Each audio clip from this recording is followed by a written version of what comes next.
नमस्कार शिक्षक मित्रांनो, आज आपण SNS स्पर्श बाबत आता माहिती घेणार आहोत। सर्वप्रथम आपणास यामध्ये अध्यक्ष लॉग इन आणि मुख्याध्यापक लॉग इन हे महत्त्वाचे आहेत।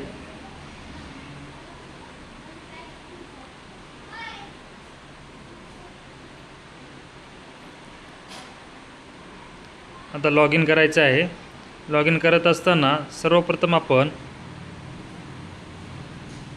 मुख्याध्यापक यांच्या लॉग इनवरून लॉग इन करायचं आहे। पासवर्ड तिथं टाकायचा आहे।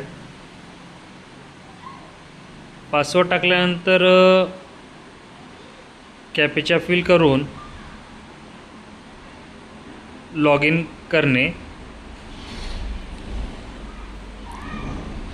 आता बघा इथं SNS स्पर्श ड्राफ्ट म्हणून आलेलं आहे बघा, एजन्सी ड्राफ्ट।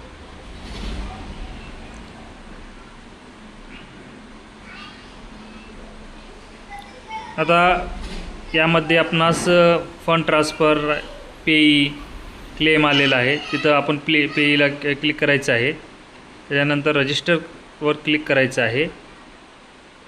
रजिस्टरवर क्लिक केल्यानंतर आपणास इथं add new, all, approve, pending येईल। तिथं ॲड न्यूला क्लिक करायचं आहे।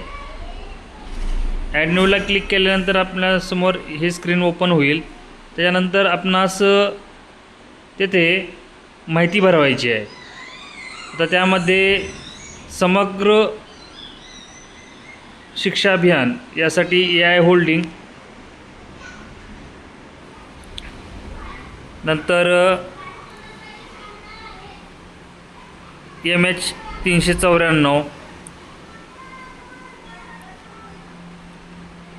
ID पॅन टॅन आहे, तिथं टॅन सिलेक्ट करायचं आहे, ओके करायचं आहे। त्याच्यानंतर आपला शाळेचा टॅन नंबर टाकायचा आहे। त्यानंतर आपल्या अकाउंट जसे नाव आहे तसेच सेम नाव आपल्याला टाकायचं आहे।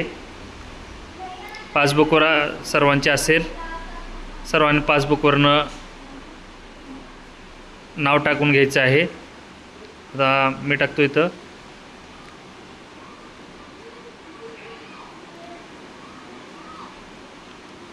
आता पुढं आहे IFSC कोड। IFSC कोडमध्ये आपणास त्या बँकेचा ब्रँच IFSC कोड टाकायचा आहे। IFSC कोड टाकल्यानंतर बँकचे नाव, ब्रँचचे नाव येते। त्याच्यानंतर अकाउंट नंबर टाकायचा आपला, समग्र शिक्षा अभियानाचा आपण करंट अकाउंट जे काढलं होतं ते। त्याच्यानंतर आपणास जिल्हा निवडायचा आहे।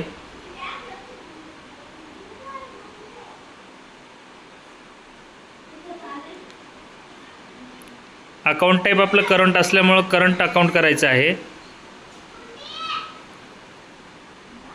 आता इथं फक्त 9 अक्षरे बसत असल्याकारणाने आपण ॲड्रेसमध्ये लहान अशा स्वरूपात शाळेचं, गावाचं नाव वगैरे टाकू शकताय।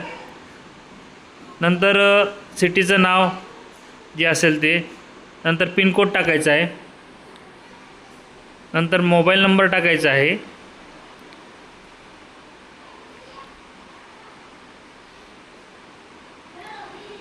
ईमेल ID टाकायचा आहे।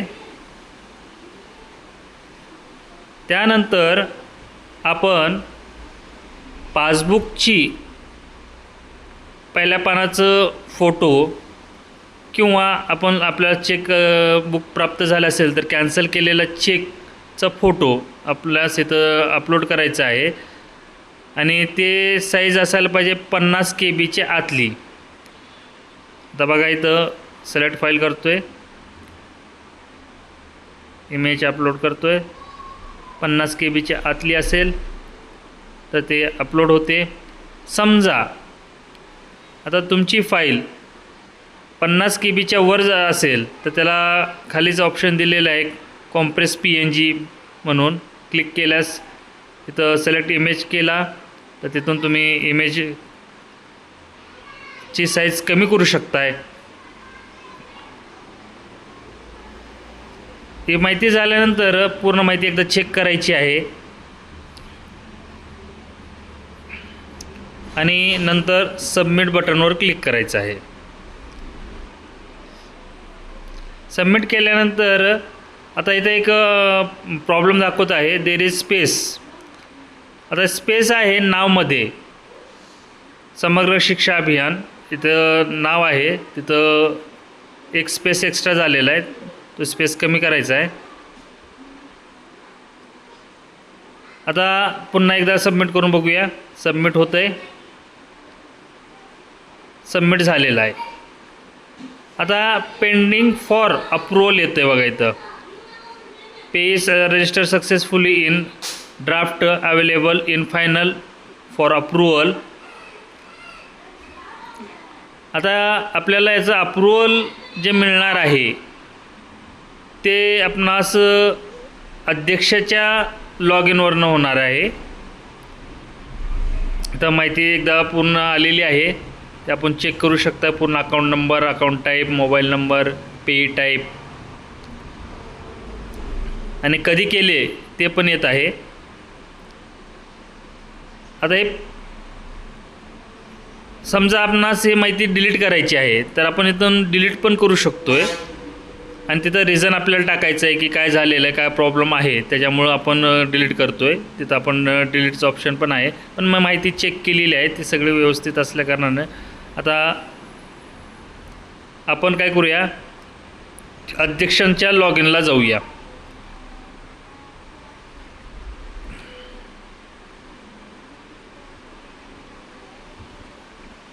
पुन्हा तेच करायचं आहे, अध्यक्षांचं पासवर्ड टाकायचं. आता इथं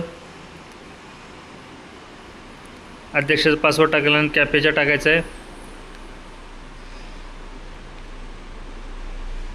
कॅपचा टाकल्यानंतर इथं आलेलं आहे SNS एजन्सी फायनल म्हणून आलेलं आहे. आता इथं पेई आलेलं आहे, इथं अप्रूव आहे, इथं अप्रूवला क्लिक करायचं आहे. अप्रूवला क्लिक केल्यानंतर आपणास पूर्ण आपली जी माहिती होती ती पूर्ण दिसत आहे. ती माहिती व्यवस्थित आहे का नाही ते बघायची आहे, पुन्हा एकदा चेक करायची आहे. आणि नंतर आपणास या माहितीला अप्रूव्ह करायचं आहे, सबमिट करायचं आहे. तिथं रिजेक्ट पण आहे, अप्रूव्ह पण आहे. आता रिजेक्ट केलं तर काय येतं आहे की रिजेक्ट केल्यानंतर का रिझन काय आहे ते द्यावं लागणार आहे.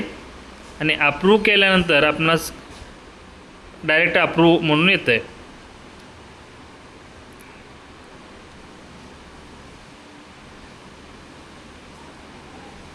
आता सबमिट करायचं आहे. तुमची माहिती अप्रूव्ड झालेली आहे, 28/7/2026ला अप्रूव्ड म्हणून येत आहे. तर या पद्धतीनं आपण ही माहिती पूर्ण केलेली आहे. आणि समजा काही प्रॉब्लेम आल्यास तर आपण इथं डिलीटचं पण ऑप्शन आहे. डिलीट करण्यासाठी तिथं आपणास रिझन द्यावे लागेल आणि रिझन देऊन आपणास ते डिलीट करता येईल.